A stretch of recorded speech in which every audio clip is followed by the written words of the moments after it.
하나님께서는 이스라엘 백성들이 시내산에 거할 때 하나님이 주신 말씀을 기억하라고 그들에게 말씀을 주신 것을 우리는 너무나 잘 알고 있습니다.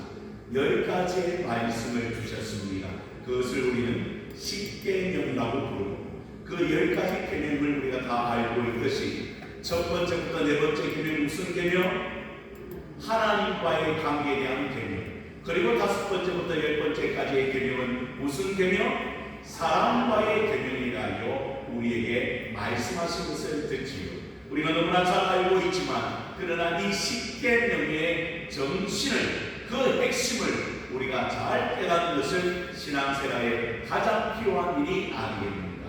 한마디로 말하면 사랑이라고 할 수가 있겠습니다. 뭐라고요? 사랑입니다. 그래서 여러분 10계명의 요약은 사랑입니다. 누굴 먼저 사랑하고 하나님을 먼저 사랑하고 또 누구를 사랑하라?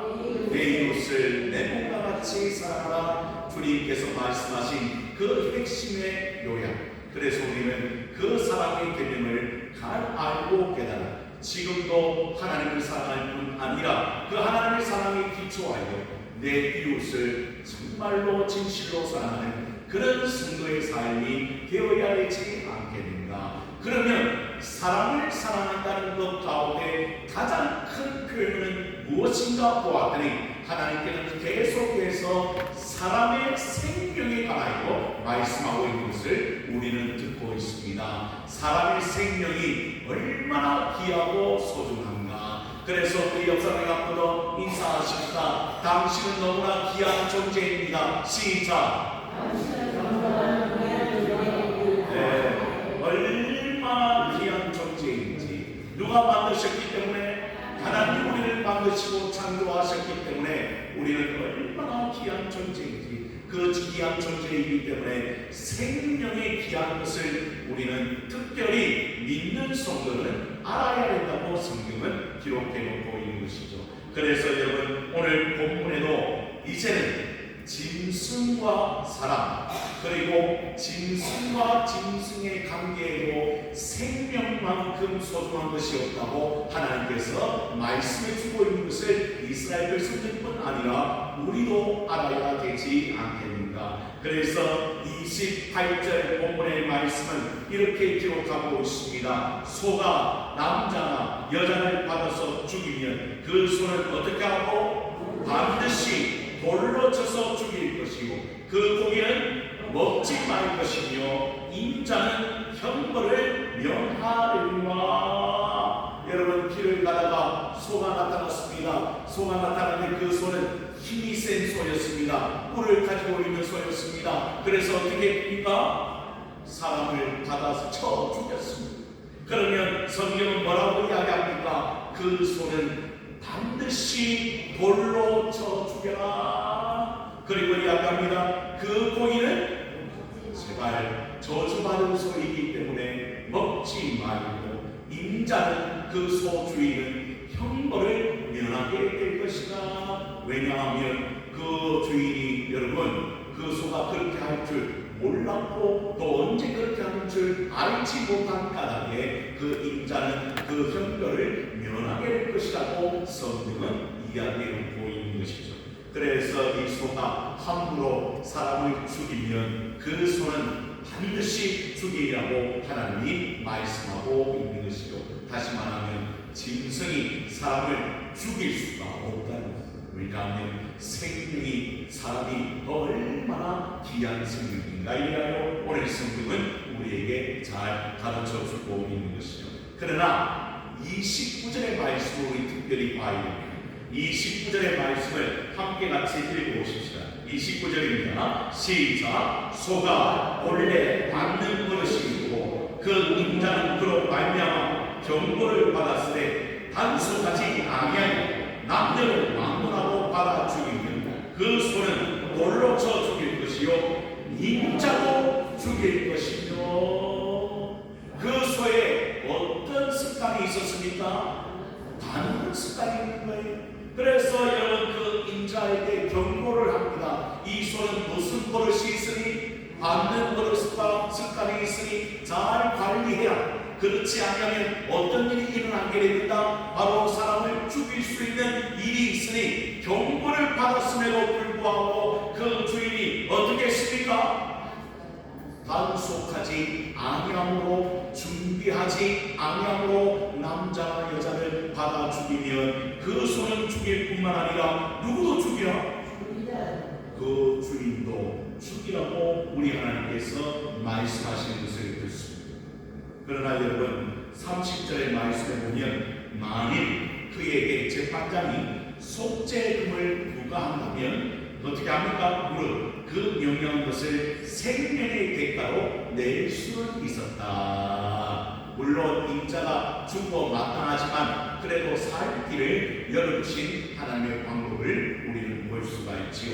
아무튼 여러분, 그런 받는 습관이 있으면 인자가 철저하게 어떻게 하기를 원합니까? 그 소를 관리하라고 하나님께서 말씀하시는 것을 듣습니다. 그래서 제가 요즘의 경우를 한번 살펴봤습니다. 여러분, 요즘에는 소가 없고 뭘 사람이 이제 들고 다닙니까?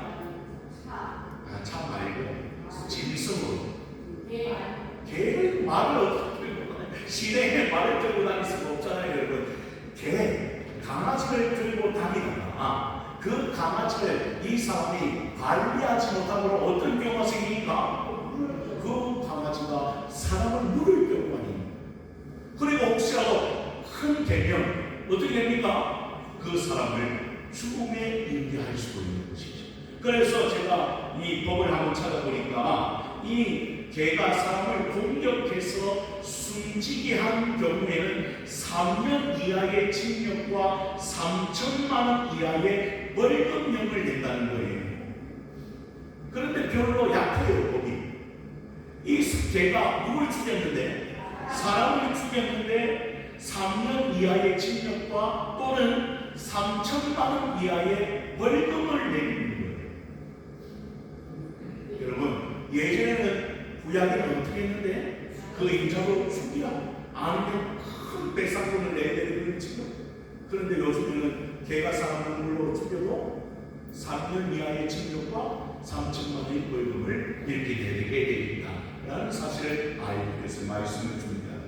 여러분, 무엇이 중요한 것을 오늘 성경은 가르쳐 주느냐? 바로 생명의 존엄성이 얼마나 귀한지. 그래서 그 인자는 필히 어떻게 해야 된다는 겁니까? 그 소를 잘 관리하고 잘 소중히 여겨서 사람이 이 소로 인하여 죽임을 당하지 아니하도록 하나님께서 미리 방지하는 법을 그들에게 주신 것을 우리는 볼 수가 있는 것입니다. 그뿐이 아닙니다. 여러분, 31절에도 아들을 받든지 딸을 받든지 이 법규대로 그 인자에게 행할 것이고, 또 그 소가 누굴 받았으면 32절에 남종과 여종을 받았으면 소인자가 반드시 은 30세겔, 그 당시 종의 몸값이거든요. 그러니까 그 몸값을 지불하라고 하나님께서 반드시 이야기하고 그 소는 돌로 쳐 죽일지니라. 그러니 여러분, 함부로 소를 관리하지 못한 인자는 그 배상의 책임을 질 뿐 아니라 그 소도 죽여야 한다고 하나님께서 말씀하시는 것을 듣습니다. 미리 충분히 예방할 수 있는데, 준비할 수 있는데 그렇게 하지 못한 경우에는 이런 일로 인하여 그 인자가 얼마나 큰 어려움을 당하게 되는지 오늘 성경은 우리에게 가르쳐주고 있는 것이죠. 요즘에도 마찬가지입니다. 여러분, 음주운전이 있습니다. 하면 됩니까? 안 됩니까? 안 돼요. 술을 마시고 뭘 한다고요? 운전을 한대요. 그러면 그 운전하다가 여러분 어떤 사고가 날지 모르잖아요. 그러면 그 책임이 그에게 있음에도 불구하고 나는 괜찮다고, 운전을 잘한다고, 술을 마시고도 잘 운전할 수 있다고 한다면 그 사람은 사람의 생명을 경홀히 여기는 그런 사람인 것을 우리는 알아야 되지 않겠습니까? 그리고 여러분, 산업재해도 마찬가지입니다. 여러분, 미리 경고를 합니다. 이런 일이 있으니 여러분, 건축 현장에서는 뭘 쓰고?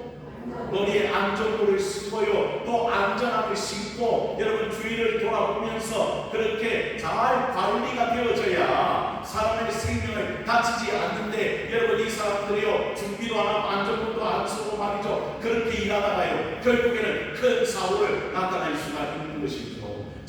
우리 시찰에도 마찬가지고 우리 강동교회도 마찬가지입니다. 어려운 교회를 돕기 위하여 목사님들이 일을 하고 또 그 교회를 세우기 위하여 얼마나 애쓰는지 모릅니다. 그런데 여러분 이번에도 덕천교회 사모님도요 이걸 안 씁니다. 일을 하다가 이걸 여러분 그냥 귀찮다고 안 씁니다. 그리고 여러분 우리 장성TV 교회 목사님도 사다리는요 여러분 어떻게 하는 게 맞습니까? 사다리 밑에서 잡아주고 2인 1조로 해서 올라가는 게 맞는데 혼자 올라가다가 내려오다가 그 사다리가 무너져 다리를 부러뜨리는 그런 일이 있잖아요.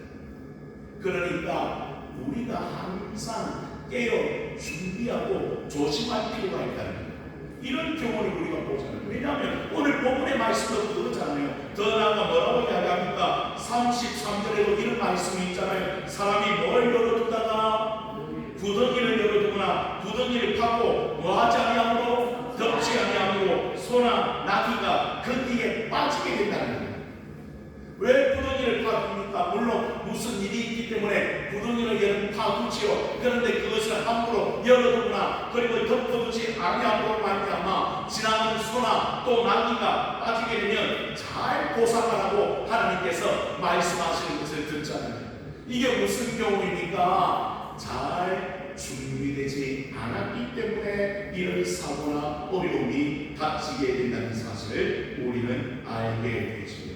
그래서 우리에게는 이 일상에서 우리가 예방할 수 있는 일들이 얼마나 많이 있는지, 그래서 특히 믿음의 성도들의 삶도 마찬가지입니다. 어떤 사람은 믿음만 있으면 된다고 생각합니다. 아니요. 믿음이 있는데 일상생활 가운데서 정말 잘 여러분 예방하고 준비하는 것이 얼마나 필요한지 몰라요. 제가 이 차를 타고 다니다가요 제일 위험한 게 뭐냐면요, 핸드폰을 손에 쥐고 그걸 구경하면서 차를 운전하는 사람이 많아요. 야, 그러다가 큰 사고가 나는 거죠. 제가 저번에도 그랬잖아요. 수요일에 운행하다가 올라올 때 그분도 어떻게 했는지 제 자꾸 내 옆에 붙더라고. 차가 순간적으로 확 붙었어요. 만약에 여러분 제가 그렇게 피하지 않았다면 큰 사고가 날 뻔했어요. 그 사람은 아는지 모르는지 비틀비틀하면서 올라갑니다. 얼마나 이런 일들이 많은지. 여러분 피곤하거나 아니면 스마트폰을 하려고 하면 어떻게 하면 됩니까 여러분? 그렇죠. 그 사이 뒷목에 잠깐 대고 쉬고 그리고 또 스마트폰도 전화를 하려면 그게 사고 말이죠. 뭘 보려면 차를 정차한 후에 잘 준비되어지면 다른 사람에게 사고를 입히지 않게 되는데, 이러한 일들이요 요즘에도 이 세상에도 얼마나 많은데 예전에도 많았다는 거예요. 인자가 그 소를 관리하지 않고 구덩이에 관리도 되지 않고 이런 일들로 인하여 어떻게 됩니까? 사람이 죽거나 짐승이 죽는 일이 태반이었다는 거예요. 그래서 하나님께서는 아주 구체적으로 그 법을 만들어 주시는 거예요. 그래서 너희는 뭐 하라는 거예요? 잘 예방하라. 이런 일들이 일어나지 않도록 너희가 잘 준비되면 그 공동체가 어떻게 됩니까? 화평을 이루고 아름다운 일들이 일어나지만 만약 이런 일로 인하여 어떻게 됩니까? 서로 다툼이 일어나고 배상의 책임을 묻고 여러 가지 어려움들이 그 공동체 안에 얼마든지 생길 수 있다고 성경은 우리에게 가르쳐 주고 있는 것이죠. 사랑하는 성도 여러분, 그래서 우리 믿음의 성도들이 더 앞장서서 사회의 문제 가운데 그러한 문제를 유발하지 아니하도록 준비하는 것은 얼마나 귀한 일인지. 그게 무슨 바탕입니까? 사랑입니다. 사랑은 뭡니까 여러분? 그 사람을 배려하고 또 우리가 잘 준비하는 것이 사랑인 줄로 믿으시기를 바랍니다. 그래서 여러분 오늘도 이야기합니다. 35절의 말씀에도 이 사람의 소가 저 사람의 소를 받아 죽이면 살아있는 소를 팔아서 그 값을 반으로 나누고 또한 죽은 것도 반으로 나누라고 말합니다. 그냥 일반적인 게 아니잖아요. 하나님께서 갚으라고 이야기합니다. 그래서 또한 36절에도 그 소가 어떤 버릇이 있는데 본래 받는 버릇이 있는 줄 알고도 그 인자가 단속하지 아니하시는 그는 서로 소를 갚을 것이요 죽은 것은 그가 차지할지니라. 그렇게 하나님이 말씀하십니다. 그래서 제발 이 소가 어떤 소인지 잘 분별하라는 거예요. 인자가 그 소의 책임을 다하라는 거예요. 왜? 생명이 있기 때문에 있습니다. 그 소가 받는 버릇이 있는데도 그냥 바로 둔다면, 마음대로 활동하게 한다면 그 인자의 책임이 얼마나 귀한 일인지 우리는 알아야 되지 않겠는가. 그래서 우리는요, 생명의 소중함을 잘 알아 우리의 삶을 통하여 여러분 상대방이 피해를 입지 아니하도록 우리가 먼저 깨어 있을 필요가 있다고 저는 생각합니다. 그래서 우리 교회도 마찬가지요, 한국 교회도 마찬가지입니다. 왜 우리가 차별금지법을 반대하는가? 다른 이유가 없어요. 그 법을 상정하면요, 여러분 어떤 일이 일어난다고 제가 말씀드렸지 않아요? 어떤 일이 일어나요? 제가요, 동성애자가 교회에 와서 주례를 부탁합니다. 그러면 제가 안 하면 제가 어디에 갇히게 돼요? 감옥에 갇혀요. 여러분, 하나님께서 창조의 원리로 남자와 여자를 만드셨는데 동성이 있다니까요. 그러니까 남자와 남자가 결혼하려고 온다니까요. 여자와 여자가 결혼하려고 오는 거예요. 이런 세상이 된다니까요. 그리고 우리 아이들이 그것을 어릴 때부터 교육을 받고 그런 세상이 되는 거예요. 정말 어려운 세상입니다. 여러분, 이러한 일들이 일어나지 않도록 우리가 깨어서 기도해야 됩니다. 뿐만 아니라 여러분, 더 놀라운 것은 여러분, 케어 축제에 한번 보셨어요? 영상 유튜브에 나오는데 여러분 얼마나 엄난한지 모르겠어요. 그래서 우리가 반대하는 거예요. 여러분, 남자와 남자가 이상한 짓을 하고 여자와 여자가 이상한 짓을 그 보는 앞에서 얼마나 참 엄난한지. 이러한 일들이 우리 가운데 더 이상 이 세상 가운데 생기지 않다고 우리가 깨어서 반대하고 준비하고 나아가는 것은 너무나 귀한 일인 줄로 믿으시기 바랍니다. 그래서 여러분의 삶에 그러한 은혜가 미쳐서 정말 우리가 하나님을 경외하며 또 사랑하며 사랑이 미쳐하여 우리를 통하여 하나님께서도 이 땅 가운데 하나님의 사랑이 증거되어지고 놀라운 역사가 일어나야 되지 않겠습니까? 그런 사명으로 하나님 앞에 깨어서 준비하고 기도하는 하나님의 백성들이 다 되어지기를 주님의 이름으로 축원을 드립니다. 기도합니다.